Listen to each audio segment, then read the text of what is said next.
وانشق البحار نحمده ونستعينه ونستغفره ونعوذ بالله من شرور أنفسنا ومن سيئات أعمالنا من يهده الله فلا مضل له ومن يضلل فلا هادي له وأشهد أن لا إله إلا الله وحده لا شريك له وأشهد أن محمدا عبده ورسوله أما بعد.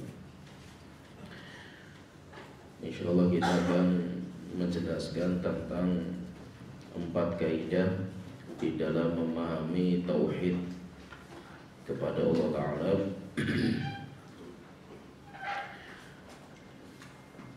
Dan pembahasan ini pembahasan yang ringkas tetapi pembahasan yang sangat penting, dan insyaallah satu pertemuan kita selesaikan. Semoga Allah Ta'ala memudahkan kita, memberikan hidayah sehingga kita bisa memahami kaidah ini dan kita bisa mengamalkan. Langsung kita mulai ke kitab. Kita fokusnya penjelasan matan. Muhimmin juga.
Qala al-mu'allif rahimahullah ta'ala.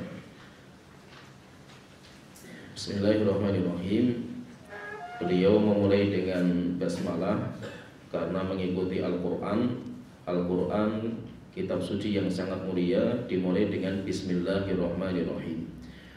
Dan mengikuti Rasulullah SAW dalam menulis surat, karena Rasulullah itu dalam menulis surat dimulai dengan Bismillahirrahmanirrahim. Dan bukan hanya Rasulullah tetapi para anbiya dan rasul.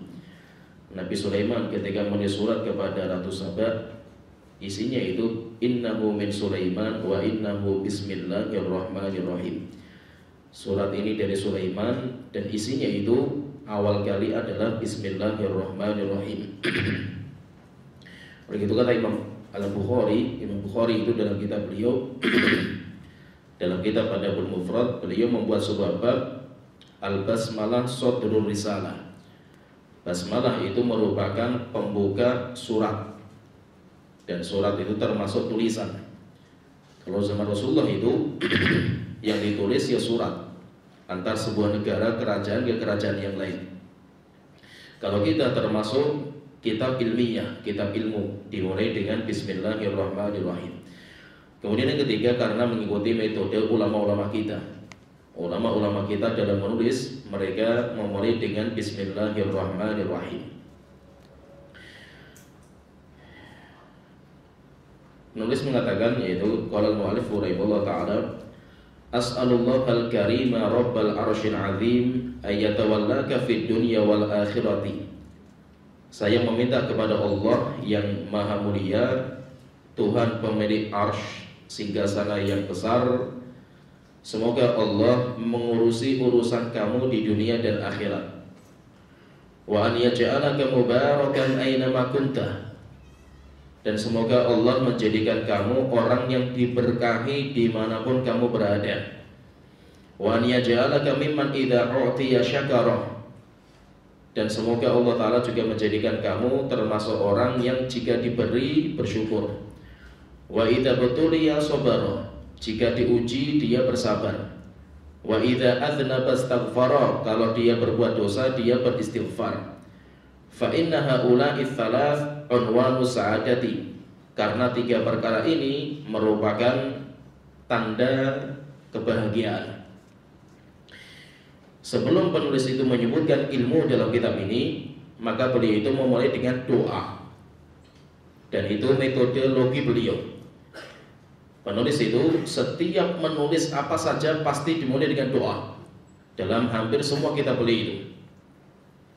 Kenapa seperti itu? Yaitu kenapa seorang guru, seorang pengajar, seorang pendidik sebelum menyampaikan ilmu itu, dia membuka ilmu itu dengan doa. Mendoakan siapa? Mendoakan muridnya, mendoakan orang yang mau membaca kitabnya.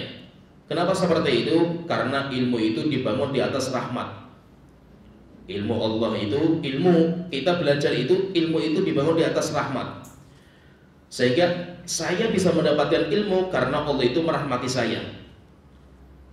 Sehingga apa? Sehingga ilmu itu bukan karena kecerdasan. Belum tentu orang yang cerdas diberikan IQ yang tinggi sama Allah Ta'ala, dia diberikan kesempatan untuk belajar. Orang-orang yang belajar itu kayak apa cerdasnya itu? Cerdas-cerdas, orang-orang filsafat, orang-orang ateis, pintar-pintar mereka itu. Tetapi Allah tidak memberikan kepada mereka ilmu. Sehingga apa? Sehingga kecerdasan mereka tidak memberikan manfaat. Sampai Syekhul Islam membantah mereka dengan mengatakan utu zaka'an walam yu'tu zaka'an. Mereka Allah berikan kecerdasan dalam otak mereka, tapi Allah tidak memberikan kebersihan hati.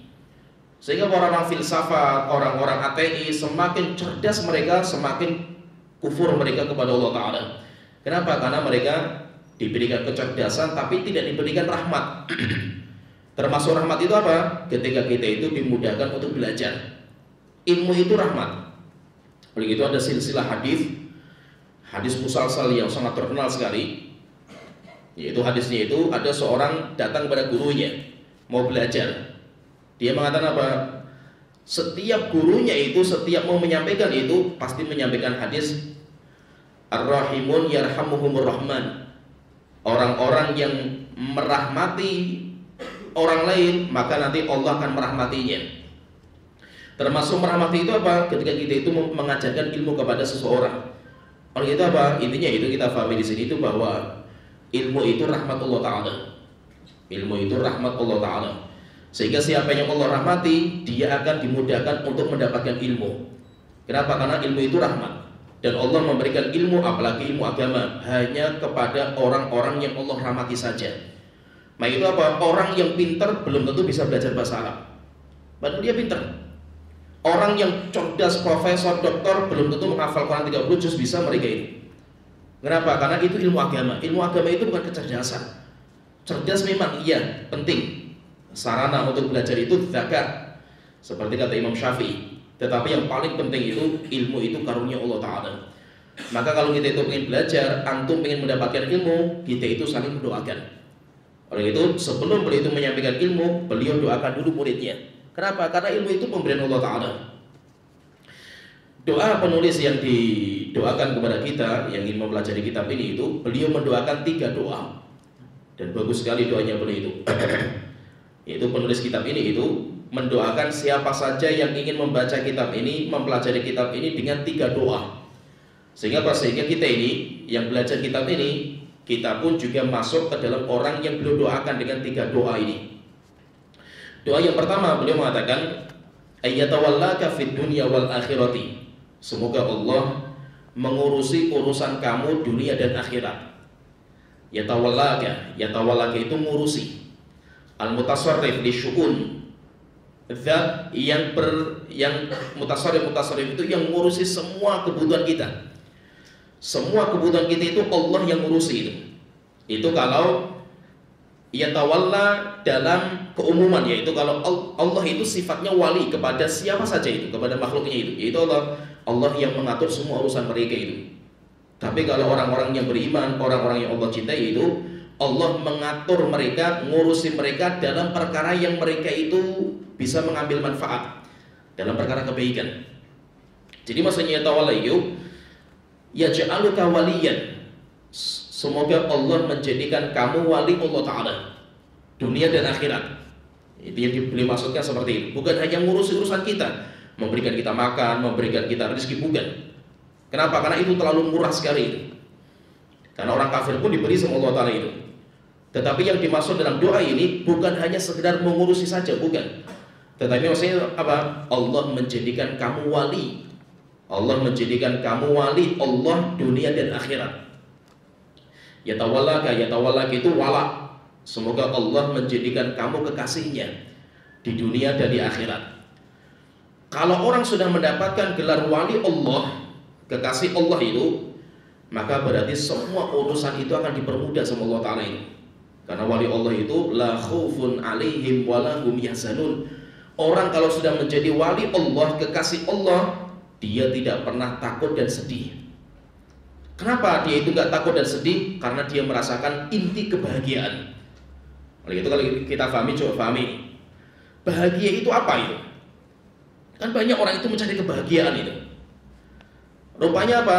Orang namanya bahagia itu apa? Ketika tidak ada rasa takut dan sedih, itu namanya bahagia.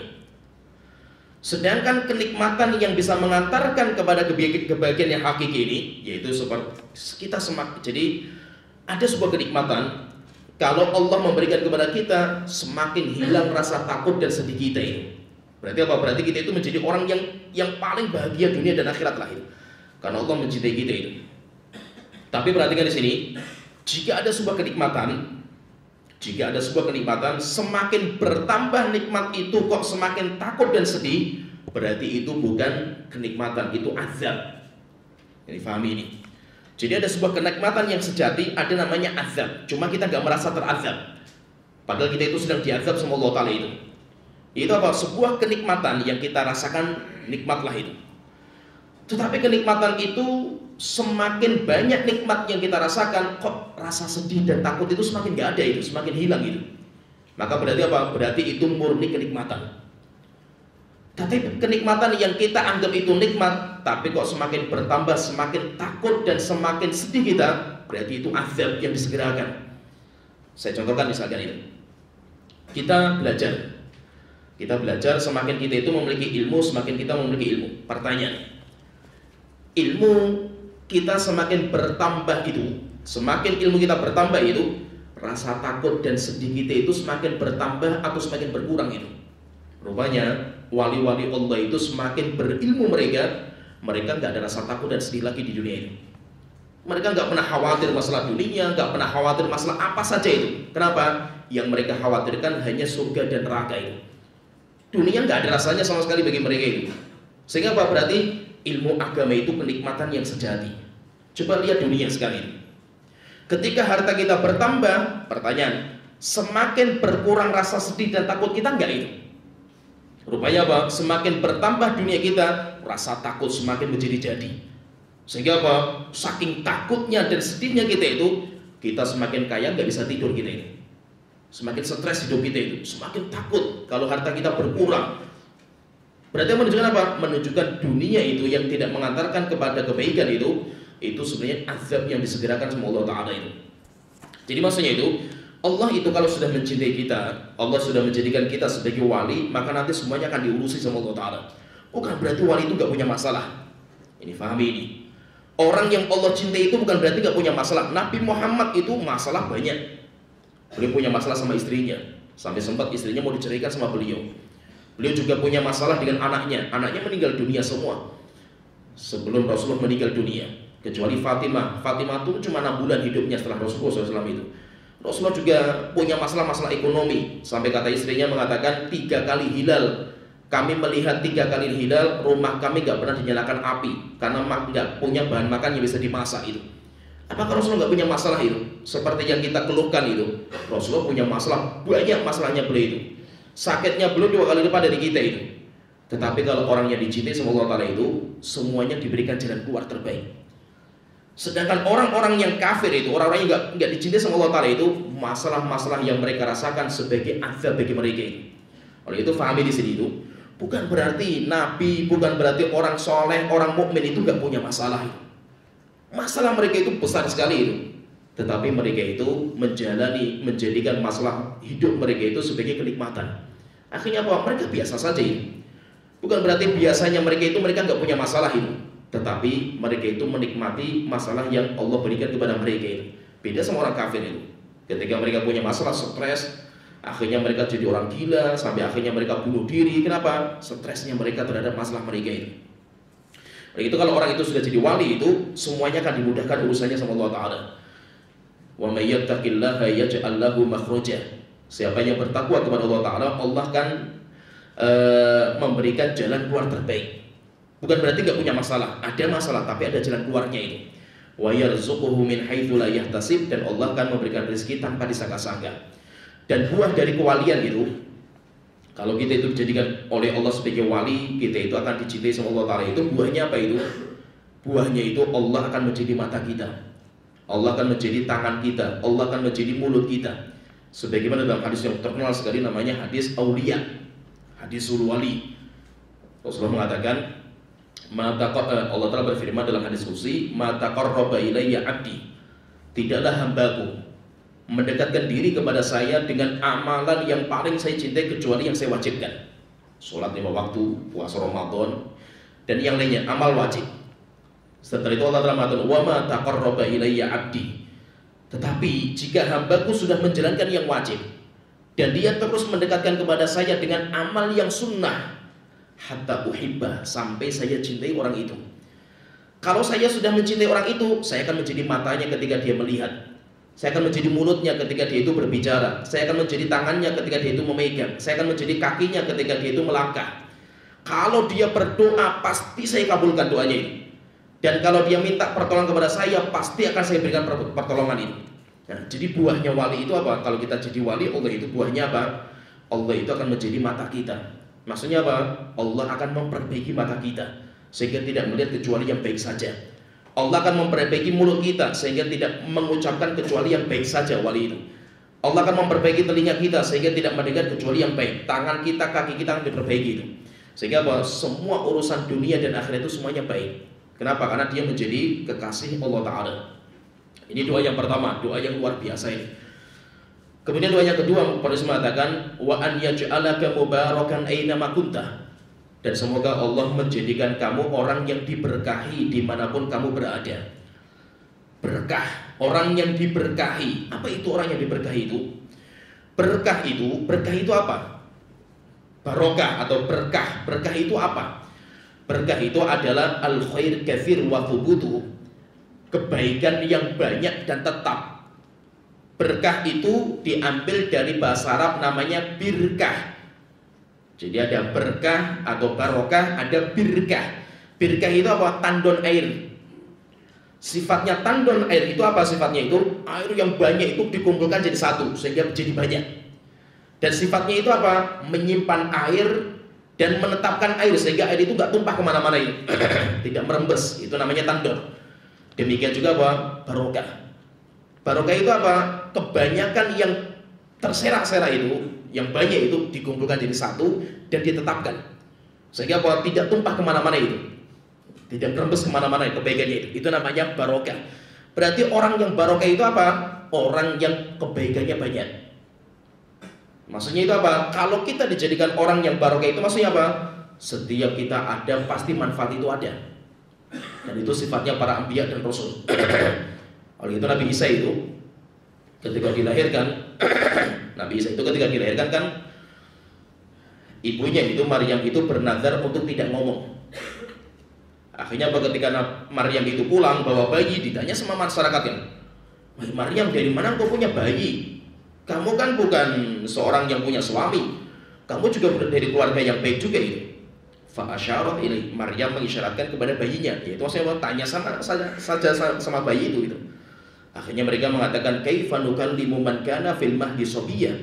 Maryam, bagaimana kita tanya sama orang yang baru dilahirkan itu?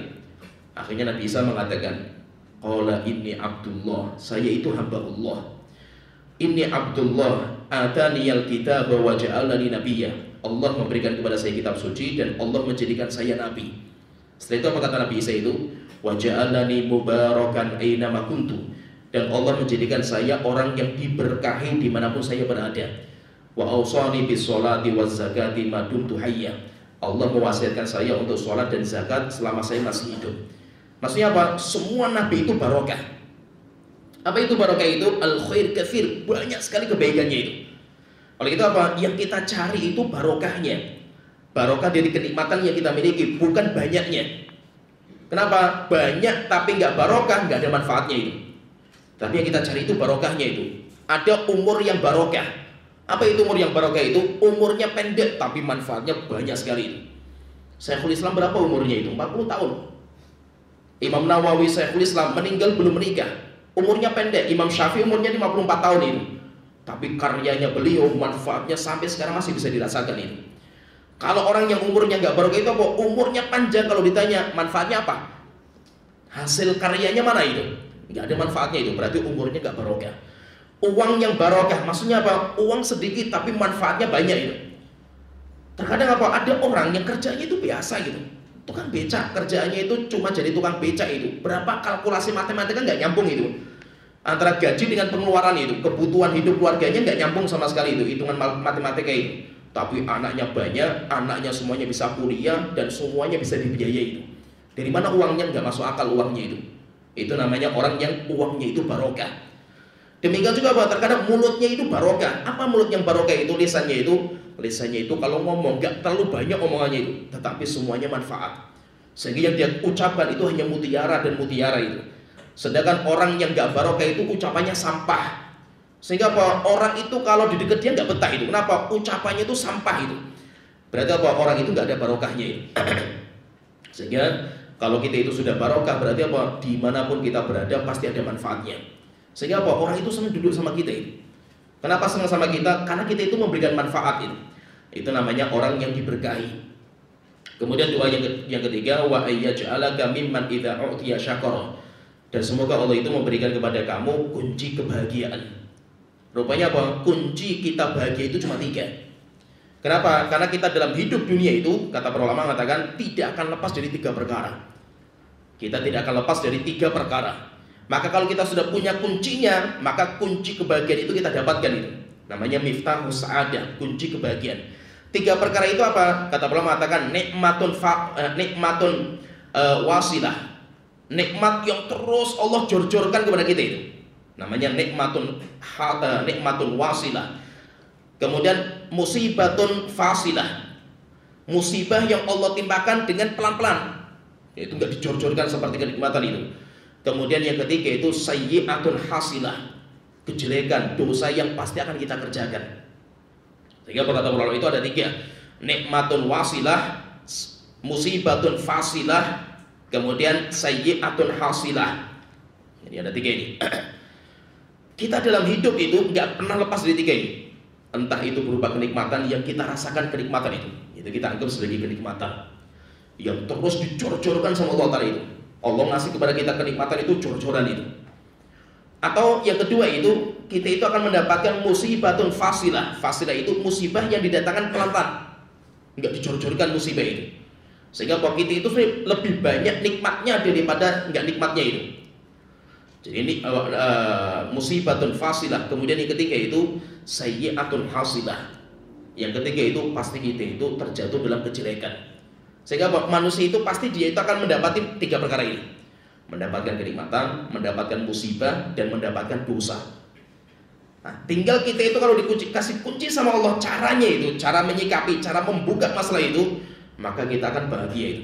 Caranya bagaimana? Kalau kita mendapatkan kenikmatan, kita bersyukur. Kalau kita mendapatkan musibah, kita bersabar. Kalau kita mendapatkan dosa dalam diri kita, kita bertobat kepada Allah Ta'ala itu. Orang mendapatkan 3 kunci ini. Kuncinya apa? Bersyukur kalau kita diberikan kenikmatan. Kalau kita sedang bahagia itu, kita bersyukur sama Allah Ta'ala itu. Yang pertama. Yang kedua, kita bersabar ketika kita diuji sama Allah Ta'ala dengan musibah. Kemudian yang ketiga, kita itu bertobat ketika kita itu jatuh dalam dosa dan maksiat. Kalau kita punya 3 ini, pasti kita hidupnya bahagia. Hidup kita itu bahagia. Maka orang-orang beriman itu, Rasulullah mengatakan itu ajaban li amril mu'min. Menakjubkan sekali perkara orang mukmin itu. Kenapa? Inna amrohu kullahu lahu khair. Semua yang didapati sama orang yang beriman itu, semua masalah mereka itu semuanya itu kebahagiaan. Wala yakunu dzalika illa lil mu'min. Dan itu enggak mungkin terjadi kecuali orang yang beriman. Orang mukmin itu apa? Kalau diberikan kenikmatan, mereka itu bersyukur. Tahu bahwasanya nikmat itu datangnya dari Allah. Tidak congkak, tidak sombong, tidak merasa dirinya itu hebat, tidak. Orang mukmin itu semakin banyak kenikmatan mereka itu semakin menunduk. Kenapa? Karena itu dari Allah Ta'ala. Orang mukmin itu ketika mereka itu diberikan musibah, anaknya meninggal dan yang lainnya lah, usahanya bangkrut dan yang lainnya. Orang mukmin itu sabar. Kenapa? Karena itu semuanya ujian dari Allah Ta'ala untuk membersihkan dosa-dosa saya. Akhirnya apa? Orang mukmin itu santai hidupnya itu. Ada sebuah istilah itu, orang yang zuhud itu apa? Orang yang hartanya tidak menambah kebahagiaan. Kenikmatan bertambah, bahagianya nggak bertambah, biasa saja itu. Demikian coba ketika hartanya berkurang tidak mengurangi kesedihan, tidak menambah kesedihan. Oh, hartanya mau bertambah ya biasa, mau berkurang ya biasa. Kenapa? Orang mukmin itu biasa gitu. Yang membuat dia sedih, yang membuat dia itu sampai stres itu apa? Ketika dia mikir akhirat. Apakah dia itu nanti masuk surga atau tidak itu. Sedangkan dunia dan seisinya itu nggak ada apa-apanya bagi mereka itu. Sehingga mereka nggak ngambil pusing terhadap dunia yang mereka jalankan itu. Ini jadi doa yang pertama. Ini doa. Beliau membuka itu dengan 3 doa. Kemudian setelah itu beliau mengatakan, "I'lam arsyadakallahu li ta'atihi." Ketahuilah, semoga Allah memberikan petunjuk kepada engkau untuk ketaatan. Rupanya kita bisa taat itu dengan petunjuk Allah Ta'ala. Kita bisa sekarang belajar sekarang ini. Kalau Allah tidak memberikan hidayah, kita nggak akan bisa ini. Banyak orang-orang itu yang rumahnya lebih dekat dari pondok ini daripada rumah antum itu. Belum tentu mereka bisa belajar di sini. Banyak orang-orang yang lebih cerdas daripada antum itu, EQ-nya di atas rata-rata itu. Belum tentu mereka diberikan hidayah untuk belajar. Banyak juga orang-orang yang lebih longgar, lebih nggak punya kegiatan, kongkong nggak jelas mereka itu. Longgar waktunya lebih daripada antum itu, tapi mereka belum tentu longgarnya digunakan untuk belajar. Banyak orang-orang yang nggak punya kesibukan sama sekali itu, digunakan kelonggaran waktu mereka itu dosa dan maksiat itu. Oleh itu apa? Kita itu bisa ketaatan, bisa sholat, kita bisa puasa, kita bisa belajar itu semuanya karena bantuan dari Allah Ta'ala, bukan kehebatan kita, bukan kecerdasan kita, karena kita nggak punya apa-apa. Annal hanifiyata millata Ibrahim, bukan millata ini. Annal hanifiyata millata Ibrahim. Millata sebagai badal dari hanifiyah. Nah, baru anta buddha itu baru khobarnya inna. Annal hanifiyata millata Ibrahim, anta budallaha wahdahu mukhlishan lahuddin. Sesungguhnya hanifiyah, yang hanafiyah itu adalah agama Ibrahim. Apa itu hanafiyah itu? Kamu beribadah kepada Allah dengan mengikhlaskan baginya agama. Dinamakan agama yang hanif. Agama yang hanif, yang merupakan agama Ibrahim itu agama apa itu? Maka kita katakan agama di mana kamu itu beribadah kepada Allah, tidak berbuat kesyirikan. Sehingga hanif itu apa? Hanif itu bukan lurus. Sering sekali hanif itu diartikan dengan agama yang lurus, bukan. Agama yang lurus itu yang mustaqim, siratal mustaqim. Mustaqim itu lurus, iya. Tetapi kalau hanif itu tidak. Hanif itu bengkok. Itu condong, yang bengkok itu. Maksudnya apa? Al-ma'il minasyirki ila tauhid. Agama yang condong kepada tauhid, jauh dari kesyirikan. Itu namanya agamanya Ibrahim. Agamanya Nabi Ibrahim. Agama yang hanif itu apa? Inti agama yang hanif itu adalah anta'budallaha wahdahu mukhlishan lahuddin. Kamu beribadah kepada Allah semata, mengikhlaskan baginya agama. Di sini disebutkan agama yang lurus itu agama Ibrahim. Agama semua para nabi dan rasul itu semuanya lurus. Kita katakan lurus karena paling enak itu diartikan agama yang lurus, bukan agama yang bengkok ini. Agama yang bengkok malah jadi masalah itu. Kita katakan agama hanifiyah, agama yang lurus itu agama Ibrahim. Kenapa kok disebutkan Ibrahim ini? Kenapa kok sering namanya hanifiyah itu? Hanafiyah itu millatu Ibrahim. Sering sekali Nabi Ibrahim yang disebut itu. Kenapa seperti itu? Kata para ulama mengatakan ada 2 alasan. Yang pertama itu karena Ibrahim itu dikenal di kalangan Arab dan Bani Israel. Arab dan Bani Israel itu semuanya mengagungkan Ibrahim. Ibrahim itu nabi yang sangat mereka agungkan. Kenapa? Karena semuanya itu cikal bakalnya Nabi Ibrahim. Nabi Ibrahim punya 2 anak. Ismail cikal bakalnya Arab, Ishak cikal bakalnya Bani Israel.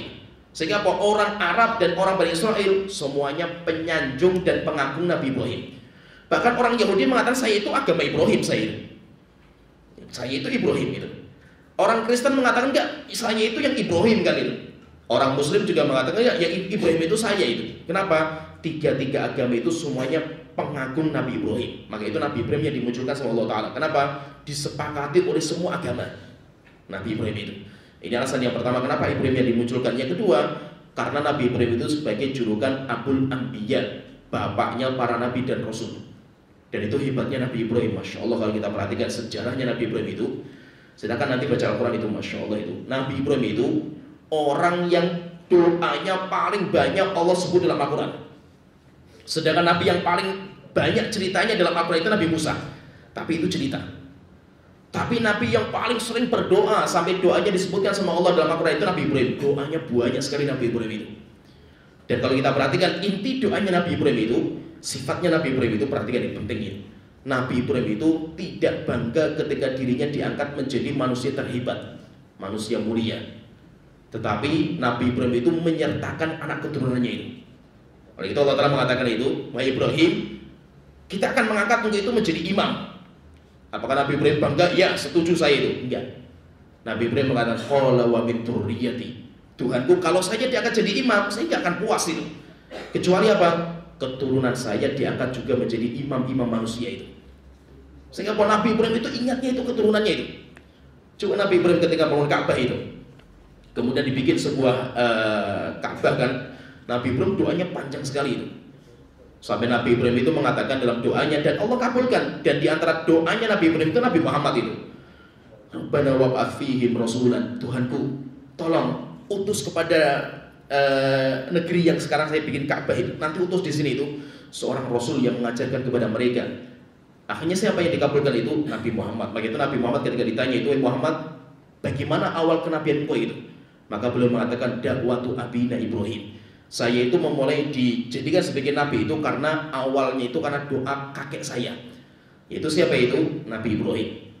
Begitu Nabi Ibrahim itu terus mendoakan anak-anaknya itu. Rabbi ja'alni muqimas sholati wa min dzurriyyati. Sebutkan dzurriyyati juga itu. Terus seperti itu. Kenapa? Karena itulah Ibrahim. Tidak bangga ketika dirinya diangkat menjadi manusia hebat, tetapi beliau membawa keluarganya. Keluarganya juga harus diangkat sama Allah Ta'ala, anak dan keturunannya itu. Maka itu Nabi Ibrahim dijuluki sebagai Abul Anbiya karena semua nabi setelah Nabi Ibrahim itu semuanya keturunan dari Nabi Ibrahim. Dan itu kenapa? Karena doanya beliau. Dan inti agama Hanifiyah itu apa? Agama yang lurus itu beribadah kepada Allah, tidak berbuat kesyirikan. Oleh itu Allah Ta'ala berfirman, "Wa ma khalaqtul jinna wal insa illa liya'budun." Tidaklah aku menciptakan jin dan manusia kecuali untuk ibadah kepada aku. Di sini Allah Ta'ala mengatakan, "Wa ma khalaqtu." Saya tidak menciptakan jin dan manusia. Disebutkan jin dan manusia itu jin dan ins, bukan insan, bukan anas tapi ins. Kenapa? Karena supaya maknanya itu seimbang, lawan kata dari jin. Jadi ada jin, ada ins. Jin itu apa artinya? Itu artinya al-istitar wal khofa. Jin itu artinya sesuatu yang tersembunyi dan tertutup. Sedangkan ins itu artinya sesuatu yang duhur, sesuatu yang nampak. Sesuatu yang nampak. Jadi kalau jin itu tertutup, kalau ins itu nampak. Sehingga lafadznya itu al-ins, wa ma khalaqtul jinna wal insa. Kenapa? Karena lawan dari kata al-jin. Dan kenapa kok jin itu yang disebutkan pertama kali? Karena itu disebabkan karena awal penciptaan. Jin itu diciptakan lebih awal daripada manusia. Dan jin itu apa sih sebenarnya jin itu? Jin itu makhluk yang Allah ciptakan dari api. Bangsanya banyak sekali mereka itu. Kalau manusia apa? Makhluk yang Allah ciptakan dari tanah. Malaikat makhluk yang Allah ciptakan dari cahaya. Lah makhluk itu punya cikal bakalnya itu, yaitu punya orang yang pertama kali ciptakan itu. Kalau jin itu yang pertama kali ciptakan adalah iblis. Sedangkan manusia, orang yang pertama kali ciptakan itu Nabi Adam. Yang diciptakan langsung dari api itu ya iblis, bukan jin semua, bukan. Yang langsung Allah ciptakan langsung dari tanah itu Nabi Adam. Sedangkan kita bukan dari tanah itu, kita dari saripati tanah itu. Istri misalkan, wanita itu diciptakan dari tulang rusuk laki-laki. Siapa itu? Hawa, istrinya Nabi Adam. Sedangkan istri kita bukan dari tulang rusuk kita, istrinya kita dari air mani orang tuanya itu. Ya paham ya? Jadi yang diciptakan dari api diciptakan dari tanah liat itu cikal bakalnya itu. Siapa cikal bakalnya? Iblis sebagai cikal bakal jin, Nabi Adam sebagai cikal bakal manusia itu. Itu kabar ya. Lah, jin dan manusia itu nanti dari keturunan mereka itu ada yang beriman, ada yang kafir. Kafirnya bermacam-macam. Ada kafir yang biasa, ada kafir yang membantah itu. Jadi kafir yang membangkang. Kafir yang membangkang itu namanya syaitan. Ya, paham ya? Kafir yang membangkang itu namanya syaitan. Maka itu syaitan itu ada dua. Syayatinal insi wal jinni, syaitan dari kalangan jin dan manusia itu. Siapa mereka itu? Musuhnya para anbiya dan rasul. Sehingga syaitan itu siapa itu? Musuhnya para nabi dan rasul. Itu namanya syaitan itu. Dan syaitan itu ada dari kalangan jin, ada juga dari kalangan manusia. Wa ma khalaqtul jinna wal insa illa liya'budun. Tidaklah aku menciptakan jin dan manusia kecuali untuk ibadah kepada aku. Jadi ibadah itu tujuan asal kita diciptakan. Sehingga kalau kita ditanya misalkan, kenapa kita harus ada di dunia? Kalau kita ditanya, kenapa kita harus ada sekarang di sini? Kita ada di dunia itu bukan untuk foya-foya, bukan untuk bercanda, berguru, nongkrong, krumpi, bukan. Kita ada sekarang itu karena untuk ibadah. Sehingga kalau seandainya ada orang itu dia nggak ibadah, kayak mesin itu buku panduannya hilang gitu. Untuk beli mesin panduannya nggak ada itu. Bingung itu mau kemana kita ini? Sehingga kita itu punya panduan kenapa kita diciptakan, kenapa kita itu dibuat sama Allah Ta'ala itu. Itu ada panduannya itu. Panduannya apa? Kita itu dibuat untuk ibadah. Setelah itu beliau mengatakan fa idza arafta annallaha khalaqaka li ibadati. Jika kamu tahu bahwasanya Allah menciptakan kamu itu hanya untuk ibadah. Kita diciptakan itu hanya untuk ibadah kepada Allah Ta'ala itu. Fa'alam annal ibadata la tusamma ibadatan illa ma'a tauhid. Ketahuilah bahwasanya ibadah tidak dinamakan ibadah kecuali harus dengan tauhid. Kama anna sholata la tusamma sholatan illa ma'a taharah. Sebagaimana sholat enggak dinamakan sholat kecuali harus dengan bersuci. Jadi kayak syaratnya itu. Sholat itu syaratnya apa? Sholatnya berwudu, bersuci. Ibadah itu syaratnya harus apa? Syaratnya harus tauhid. Maka itu apa? Kalau orang dia itu ibadah tapi nggak bertauhid kepada Allah Ta'ala, ibaratnya kayak orang sholat tidak berwudu dia itu. Yaitu maksudnya apa? Batal. Ibadahnya batal. Sebagaimana sholatnya batal karena dia itu kentut gitu. Demikian juga apa? Sebagaimana iman dia, Islamnya dia, ibadah dia batal semuanya karena dia itu berbuat kesyirikan itu. Maka apa? Syirik itu kayak pembatal wudu. Syirik itu kayak pembatalnya itu. Maka itu apa? Ibadah nggak akan diterima kecuali dengan tauhid. Dan antara ibadah dan tauhid itu perhatikan ini. Sedikit saya bahasnya. Ini ada ibadah, ini ada tauhid itu. Ibadah dan tauhid itu ada segi persamaan dan ada segi perbedaan. Jadi ini ada ibadah, ini namanya tauhid. Kita katakan tadi, ibadah itu nggak dinamakan ibadah kecuali harus ada tauhid. Sehingga apa? Tauhid itu kayak syaratnya ibadah itu. Kita katakan kalau dilihat dari tujuan orang ibadah, saya itu ibadah tujuannya untuk apa itu? Tujuannya untuk Allah Ta'ala. Maka berarti apa? Pasti setiap ibadah itu ada tauhid. Setiap ibadah itu pasti ada tauhid. Jadi di sini yang menyamakan antara ibadah dan tauhid. Ketika kita ibadah, pasti kita itu ibadah kan nggak akan sah kecuali dua, kecuali ikhlas dan mutaba'ah. Kalau mutaba'ah itu berkaitan dengan ilmu, kalau ikhlas itu berkaitan dengan tauhid. Berarti apa? Setiap kita itu ibadah, pasti di dalamnya itu ada tauhid karena berkaitan dengan untuk siapa tujuan ibadah kita itu. Berarti karena berkaitan masalah niat itu. Tetapi kalau dilihat dari per individunya, maka tauhid itu bukan ibadah. Beda, ibadah itu beda sama tauhid karena tauhid itu masalah hati. Sedangkan ibadah itu macam-macam, ada sholat, ada puasa dan yang lainnya itu. Jadi maksudnya di sini intinya, ibadah kita nggak akan diterima sama Allah Ta'ala kecuali kita itu harus benar tauhidnya. Sekali kita berbuat kekeliruan dalam masalah tauhid, satu syirik satu saja itu batal semua ibadah kita itu. Sebagaimana sholat kita sudah sholat rakaat pertama, kedua, ketiga, sudah mau salam, sudah duduk, kentut, batal semua ibadah kita itu. Demikian juga apa? Orang yang dia itu bangun ibadah dengan banyak sekali itu. Setelah itu dia berbuat kesyirikan, satu kesyirikan, batal semua bangunannya itu. Oleh itu Allah telah mengatakan, nanti disebutkan itu, lain asyrokta. Allah mengatakan kepada Nabi Muhammad, nggak main-main itu. Lain asyrokta, wahai Muhammad, Kamu kalau berbuat kesyirikan sekali saja itu, la yahbatanna amaluka, amal soleh kamu batal semuanya itu. Wala takunanna minal khasirin, kamu akan menjadi orang yang paling merugi itu nanti itu. Allah telah menyebutkan para anbiya dan rasul, Allah telah mengatakan lau asyraku, jika seandainya mereka para nabi dan rasul orang yang paling banyak kebaikan mereka itu, amal ibadah mereka banyak sekali. Lau asyraku la habitu anhum ma kanu ya'malun, batal semua amal soleh mereka kerjakan itu. Maka itu apa? Tauhid dan syirik itu inti ibadah. Itu intinya itu. Maka itu mempelajari mana yang tauhid dan mana yang syirik itu penting sekali. Kenapa? Jarak antara syirik dan tauhid itu tipis sekali itu. Pembeda antara tauhid dan syirik itu samar-samar gak kelihatan itu. Oleh itu Abdullah bin Abbas itu pernah mengatakan itu. Syirik itu gambarannya kayak semut hitam berjalan di atas batu yang hitam di gelap gulitanya malam itu. Itu namanya syirik. Kalau pengen tahu syirik ya seperti itu. Yaitu apa? Samar sekali, gak kelihatan sekali itu. Mungkin keyakinan kita itu syirik selama ini itu, tapi kita gak sadar itu. Kenapa? Karena kita gak belajar itu. Oleh itu penting sekali kita itu belajar mana yang tauhid, mana yang syirik. Kenapa? Karena itu yang membuat sahnya ibadah kita.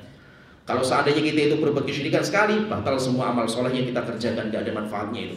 Maka bagikan kita itu sholat tapi batal wudu kita, akhirnya sholat kita ikut batal itu. Fa idza dakhala syirku fil ibadati fasadan. Kalau sudah kesyirikan masuk dalam ibadah, ranah ibadah itu, maka ibadah itu akan rusak. Kal hadathi idza dakhala fit taharati, sebagaimana kentut, sebagaimana hadath ketika sudah masuk dalam wudu, wudunya batal. Demikian juga apa? Syirik kalau sudah masuk ibadah, batal ibadahnya itu. Fa idza arafta anna syirka idza khalatal ibadata afsada. Jika kamu tahu, sadar sekarang ini bahwasanya syirik kalau sudah mencampur ibadah, maka syirik itu akan merusak ibadah itu. Wa ahbatul amala, dan membatalkan amal. Wa sara sahibuhu minal khalidina finnar, dan menjadikan orangnya itu kekal neraka jahanam. Orang yang berbuat kesyirikan kekal neraka jahanam itu. Sehingga tak main-main masalah ini. Arafta anna ahamma ma'alika ma'rifata dzalika. Arafta anna ahamma ma'alika ma'rifatu dzalika. Dari situ kamu tahu bahwasanya yang paling penting harus kamu pelajari itu adalah mengetahui mana syirik itu, supaya kita bisa terhindar itu. Apa itu syirik itu? Syirik itu apa? Sehingga kita itu bisa terhindar itu. Maka ada seorang pepatah Arab itu mengatakan, araf dalam sebuah syair, araftu syarra la li syarri walakin li tawaqqihi. Saya tahu kejelekan bukan untuk mengamalkan, tapi untuk menjaga diri saya ini. Faman lam ya'rifu syarra minal khairi yaqa fihi. Karena orang kalau nggak bisa membedakan mana yang benar dan mana yang salah, dia pasti suatu ketika akan jatuh dalam kesalahan itu. Oleh itu apa? Jika seandainya syirik itu bisa membatalkan semua amal kita itu, amal soleh kita batal semuanya itu, dan akan menjadikan kita kekal neraka jahanam itu, maka berarti apa? Yang paling wajib kita pelajari itu syirik itu apa gitu. Tujuannya supaya apa? Supaya kita itu bisa selamat itu. Bukan berarti apa kita pelajar syirik itu untuk kita itu jalankan, bukan, tapi untuk menyelamatkan. Cara supaya kita selamat itu bagaimana caranya itu? La'allallaha ayyukhlisaka min hadhihi syabakati. Semoga Allah itu menyelamatkan kamu dari jaring kesyirikan itu, karena jaring kesyirikan itu luas sekali. Terkadang kita hanya mengatakan misalkan ini, kita misalkan usaha kita bangkrut, jatuh usaha kita itu, tiba-tiba kita punya teman lama itu nelpon kita, kemudian ngasih bantuan itu, sampai alhamdulillah selamat itu usaha saya itu. Kemudian saya katakan, jika bukan karena kamu, hancur usaha saya itu. Ucapan jika bukan karena kamu, hancur usaha saya itu ucapan syirik, itu gak main-main itu. Dan itu ucapan yang biasa kita ucapkan, ucapan yang sudah biasa itu. Dan yang lainnya, apalagi di masyarakat kita itu ngeri, kesyirikan zaman kita itu ngeri sekali. Akan disebutkan dalam kaidah-kaidah itu, wahya syirku billahi, dan jaring yang sangat berbahaya itu adalah apa? Kesyirikan kepada Allah Ta'ala. Di mana Allah Ta'ala berfirman tentang kesyirikan itu, innallaha la yaghfiru ay yushraka bihi. Allah tidak akan mengampuni ketika Allah disekutukan, yaitu dosa syirik. Wa yaghfiru ma duna dzalika liman yasha, dan Allah akan mengampuni dosa selain itu bagi siapa yang Allah kehendaki. Berarti kalau kita lihat ayat ini, Allah tidak mengampuni dosa syirik dan Allah mengampuni dosa selain syirik. Berarti apa? Dosa itu ada dua. Dosa itu ada dua. Dosa yang tidak diampuni sama Allah Ta'ala, Itu adalah dosa kesyirikan. Kemudian yang kedua, dosa yang diampuni sama Allah Ta'ala. Berarti dosa itu ada dua. Dosa syirik, dosa selain kesyirikan. Jadi ada dosa yang tidak akan diampuni sama Allah Ta'ala dan dosa yang diampuni sama Allah Ta'ala itu. Tapi kata para ulama, pembagian dosa menjadi dua, dosa yang diampuni, dosa yang tidak diampuni, bagi orang yang meninggal sebelum bertaubat. Ini paham ini. Jadi pembagian dosa menjadi dua itu, ada dosa yang diampuni dan tidak itu, kapan itu? Kondisinya ketika orang itu mati membawa dosa. Dia belum bertobat dari dosanya itu. Tapi kalau ada orang dia itu bertobat sebelum meninggal, maka dosa itu cuma satu. Semuanya diampuni sama Allah Ta'ala. Ya tergambar ya. Jadi pembagian dosa menjadi dua, diampuni dan gak diampuni. Bagi orang yang meninggal dia itu masih membawa dosa, belum bertobat dari dosanya itu. Tapi kalau dia itu sempat bertobat sebelum meninggal, maka semua dosa apa saja itu pasti akan diampuni sama Allah Ta'ala. Oleh itu Allah Ta'ala berfirman dalam ayat yang lain, Qul ya ibadiyalladzina asrafu ala anfusihim. Katakan wahai Rasulullah kepada manusia itu, wahai hamba-hambaku yang terus berbuat dosa dan maksiat itu, la taqnatu min rahmatillah, jangan putus asa dari rahmat Allah Ta'ala. Innallaha yaghfiru dzunuba jami'an. Allah mengampuni semua dosa. Jami'an, semua dosa itu akan diampuni itu. Selama apa? Selama orang itu bertobat sebelum meninggal. Sampai hatta kesyirikan itu, separah-parah syirik itu, selama dia itu bertobat sebelum meninggal akan diampuni. Oleh itu ketika Mu'adz bin Jabal, ketika Abdullah bin Amr bin As, ketika Amr bin As itu datang ke Rasulullah, dia ingin masuk Islam itu, dia sudah di hadapan Rasulullah itu. Kemudian dia sudah mau menjulurkan tangannya itu. Akhirnya Rasulullah ketika mau menjabat tangan, mau membaiat Amr bin As itu, tiba-tiba Amr bin As itu naik lagi tangannya itu, ditarik lagi itu. Akhirnya tanya, wahai Amr bin As, ada apa gitu? Kenapa kamu seperti itu? Kenapa kau ditarik lagi itu? Maka dia mengatakan, ya Rasulullah, saya akan masuk Islam, tapi saya punya syarat. Kalau syarat saya dikabulkan, saya masuk Islam sekarang itu. Kalau tidak, jangan. Akhirnya Rasulullah tanya, tashtarid madza? Apa yang kamu syaratkan wahai Amr bin As itu? Dia mengatakan, ya Rasulullah, tidak ada dosa kecuali sudah saya kerjakan itu. Mau dosa apa itu? Membunuh, memperkosa, apa saja saya kerjakan itu. Dosa saya banyak sekali. Maka saya sekarang pengen masuk Islam itu, tapi syaratnya satu itu. Jika Allah mengampuni dosa saya semuanya, saya akan bertobat, saya akan masuk Islam itu. Maka Rasulullah mengatakan, wahai Amr, alam ta'lam annal Islam yahdimu makana qablahu. Apakah kamu gak tahu kalau masuk Islamnya kamu itu menghapuskan semua dosa-dosa yang kamu kerjakan itu? Akhirnya baru Amr bin As itu masuk Islam. Berarti apa? Selama kita itu masih ada pintu taubat dan kita bertobat, punya kesempatan untuk bertobat, semua dosa itu akan diampuni sama Allah Ta'ala. Tapi yang kita bahas di sini itu, jika kita meninggal kita belum bertobat. Rupanya apa? Masih banyak dosa-dosanya kita itu belum bertobat kepada Allah Ta'ala itu. Tobat itu kan jadi per dosa. Nah, kata para ulama itu, tobat itu apa? Tobat itu mujazzat. Itu tidak bisa misalkan saya tobat dari semua dosa saya. Ya, dosanya apa itu? Kenapa? Karena tobat itu kan harus menyesal itu. Sehingga menyesal setiap per individu itu. Oh, saya dulu dosa ini, saya tahu dosa saya itu, saya bertobat dari dosa itu. Oh, saya juga dosa ini juga, saya mau bertobat dari dosa itu. Oh, saya juga punya dosa ini juga, saya bertobat dari dosa. Jadi tobat itu harus per. Faham ya? Jadi per dosa itu. Tobat itu harus per ini. Terkadang kita meninggal itu masih ada dosa-dosa yang kita belum bertobat. Nah, terus bagaimana nih kasusnya ini? Kalau kita meninggal, kita bawa dosa. Kalau bertobat selesai itu. At-taibu minadz-dzam kama la dzamba lahu. Orang yang sudah bertobat kayak nggak punya dosa, hapus selesai itu dosanya itu. Sehingga apa? Kalau kita itu bertobat sebelum meninggal, dosa kita semuanya terhapus.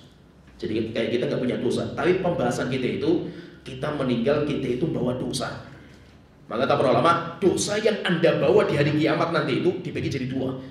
Jika masuk karena syirik, nggak mungkin diampuni selama-lamanya sama Allah Ta'ala itu. Tapi kalau itu bukan syirik, Allah akan mengampuni bagi yang dikehendaki. Namanya tahtal masyiah.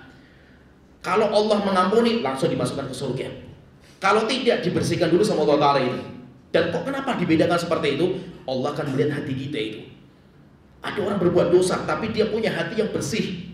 Mungkin dengan kebaikan dia, hati dia, dan yang lainnya, Allah akan mengampuni langsung itu. Tetapi terkadang mungkin Allah tidak mengampuni kita langsung, kita harus dibersihkan dulu itu. Selama kita itu nggak punya kesyirikan, dosa sebesar apapun pasti akan diampuni sama Allah Ta'ala. Nggak mungkin kita itu ke neraka jahanam. Begitu Allah Ta'ala mengatakan dalam hadis qudsi, ya ibadi, lau ataitani biqurabil ardi khotoya. Jika seandainya nanti di hari kiamat kamu datang kepada saya membawa satu bumi dosa, satu bumi besarnya itu dosa, thumma ataitani la tusyriku bi syai'an, tapi selama kamu tidak bawa dosa syirik, la ataituha biqurabiha maghfiratan, akan saya datangkan satu bumi juga pengampunan. Saya ampuni semua wahai hambaku ini. Yang penting apa? Jangan kesyirikan. Kalau sudah masuknya ranah syirik, kekal neraka jahanam, enggak main-main itu. Begitu dosa syirik itu, hatta syirik itu dianggap remeh lah itu. Sampai ada dalam hadis itu, ada orang yang masuk surga karena lalap, ada orang yang masuk neraka karena lalap. Para sahabat tanya, ya Rasul, kok bisa itu karena lalap orang itu masuk surga dan neraka ini? Maka Rasulullah mengatakan ada dua orang musafir miskin. Mereka berjalan melewati sebuah qabilah. Pintu gerbang qabilah itu pintu gerbangnya itu ada patung berhala. Tidak ada satupun boleh menyeberangi qabilah itu kecuali harus berkorban. Akhirnya yang pertama dicegat sama penjaganya itu, qorib, sembahkan korban kepada Tuhan kita itu. Akhirnya mereka mengatakan, saya nggak punya apa-apa itu, sembahkan walaupun cuma lalat. Dia cari lalat, dibunuh lalatnya, taruh di berhalanya itu. Selama dia di situ diizinkan lewat neraka jahanam kekal selama-lamanya itu. Sedangkan yang kedua dicegat sama penjaganya itu, qorib, berikan sesajen kepada sembahan kita itu. Maka dia mengatakan, ma kuntu li uqarriba ahadan ghairullah, tidak layak saya melakukan sesajen kepada sesuatu apapun selain Allah Ta'ala itu. Akhirnya penjaganya marah, tebas lehernya orang itu mati, tapi dia masuk surga. Gara-gara seekor lalat saja neraka jahanam kekal selama-lamanya itu. Apalagi ayam cemani itu.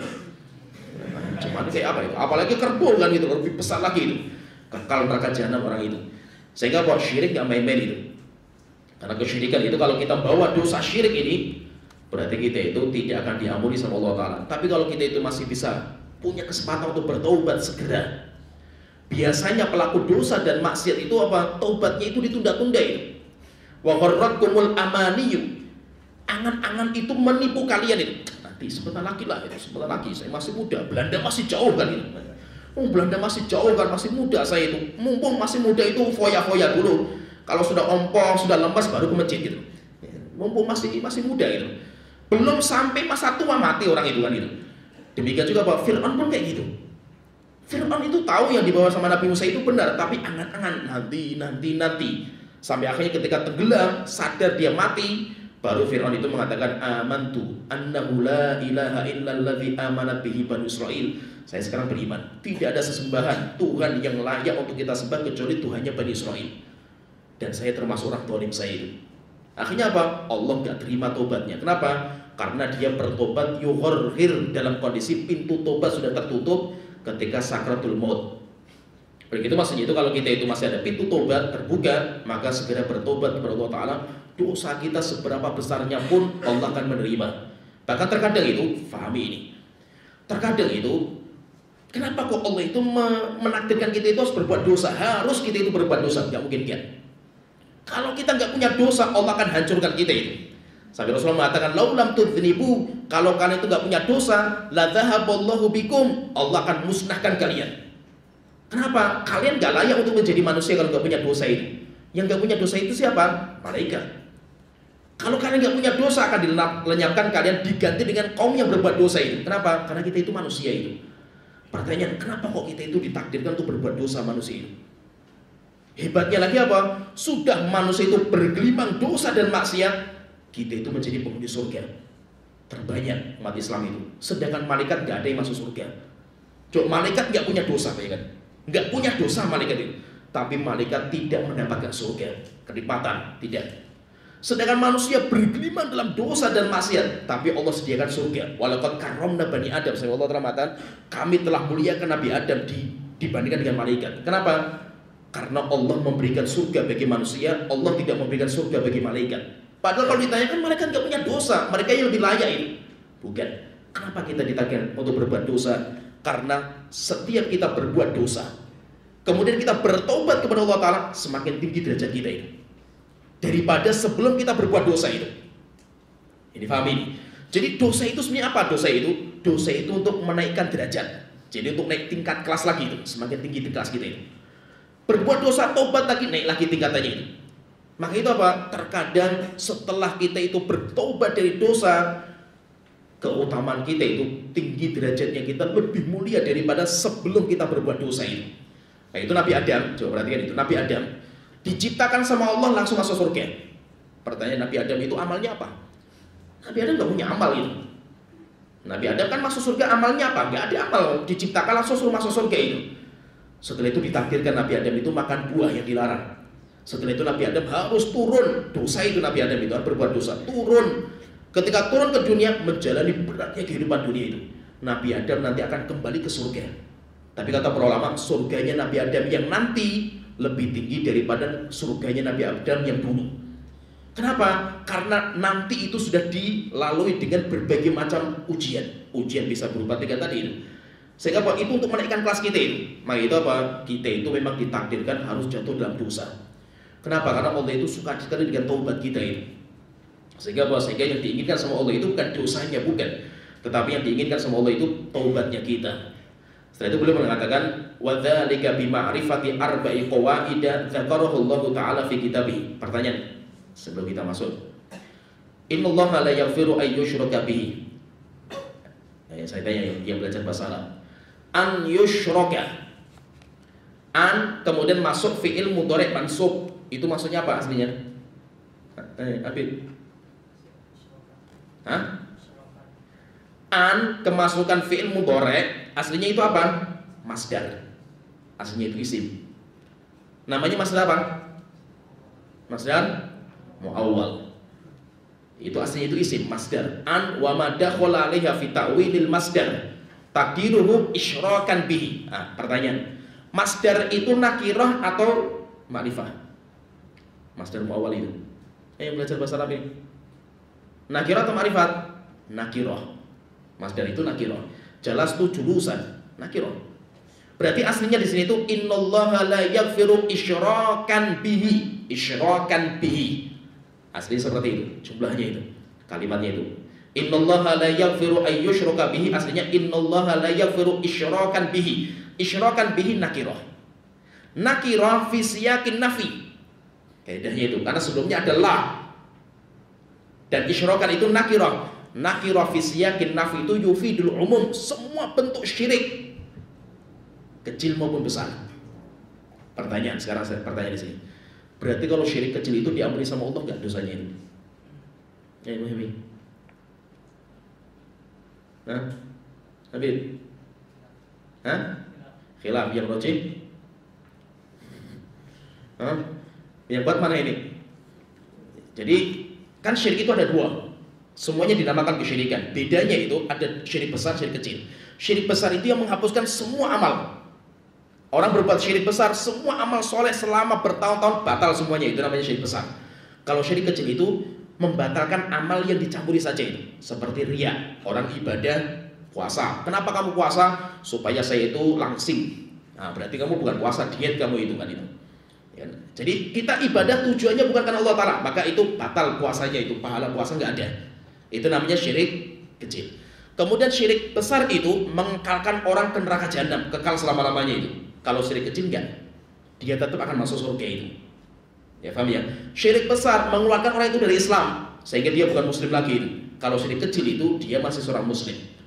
Yang menjadi pertanyaan, syirik kecil itu diampuni dosanya enggak? Wallahu a'lam, khilaf di antara ulama dalam masalah ini. Pendapat yang paling kuat tidak diampuni.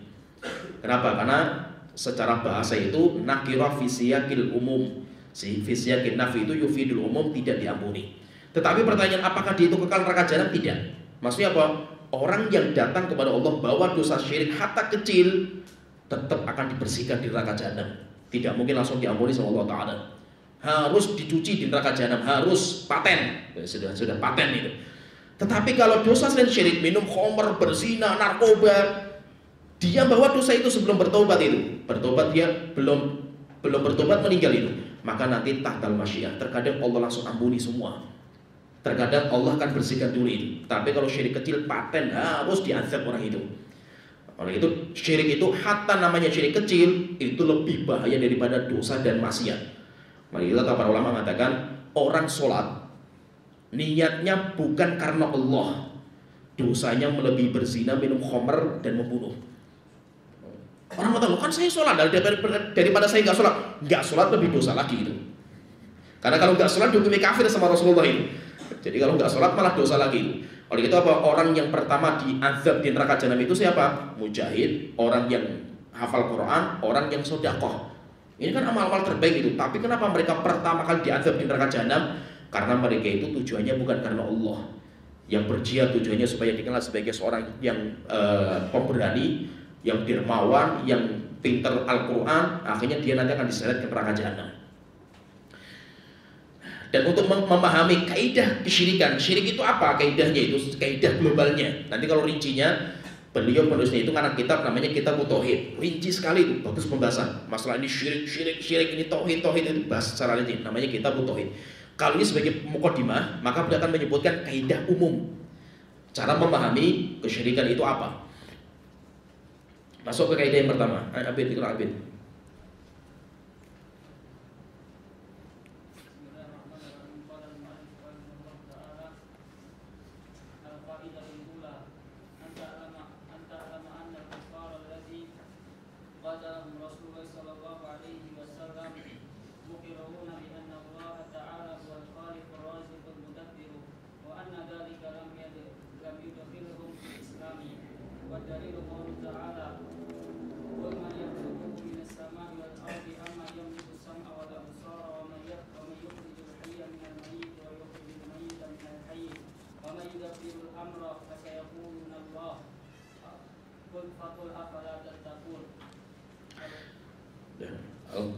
Kalau mu'alif rahimahullah ta'ala al-qaidatul ula, nanti akan disebutkan 4 kaidah penting.